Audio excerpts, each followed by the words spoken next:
Hi, this is Bill Watkins. I really appreciate you taking some time. You could be doing a lot of other things, but you've now taken the time to look into the Word of God with me, and that is a powerful thing. So thank you for doing that.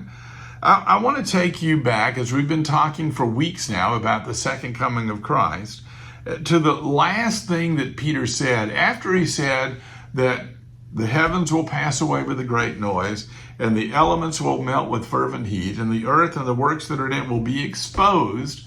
What does he say next? Listen, seeing that these things are thus all to be dissolved, what manner of persons ought you to be in all holy living and godliness, looking for and earnestly desiring the coming of the day of God, by reason of which the heavens being on fire will be dissolved, and the elements will melt with fervent heat. But according to his promise, we look for a new heavens and a new earth wherein dwells righteousness.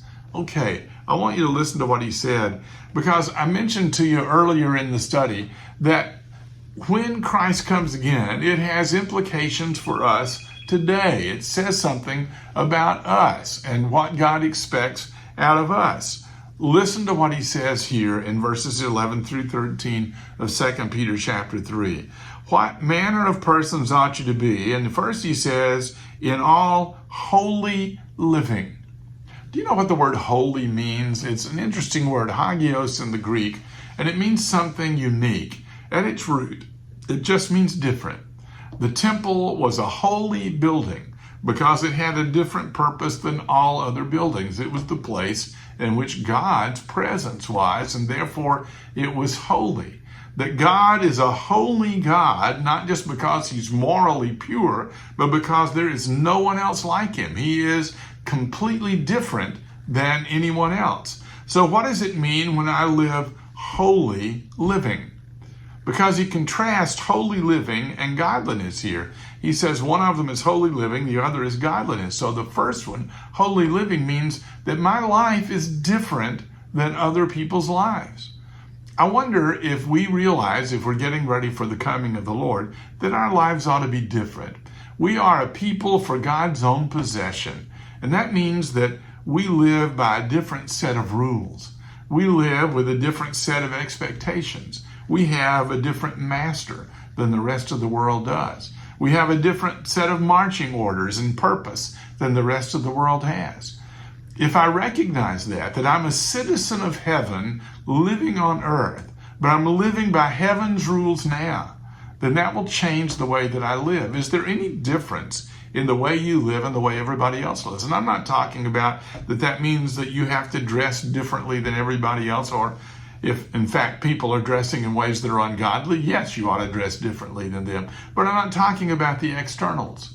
I'm talking about the purpose, intent, direction, and hope of your life. It's different than the rest of the world. Don't forget that. Live in the light of that. That's holy living. And then he says in the next place, godliness. What does that mean? A life lived in the presence of and by the influence of God. It means that God is the reason that I live the way that I live, and his will for my life is the will that I seek to follow.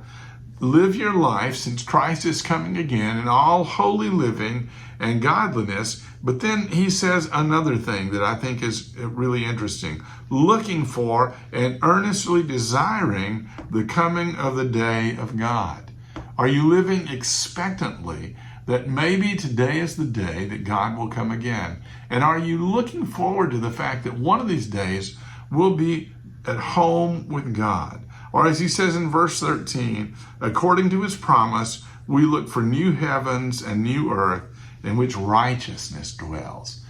Don't you get tired of opening up the newspaper and seeing the latest mass killing? Don't you get tired of seeing the kind of inhumanity you see practiced by people who are living their lives away from God? Don't you get tired of the insanity, and I mean that actual insanity, that you see in the way people behave in their lives? There is a place, there is a new universe where righteousness dwells, and it's all based in a promise from God. Trust the promise of God and look forward to that day. Thanks for watching.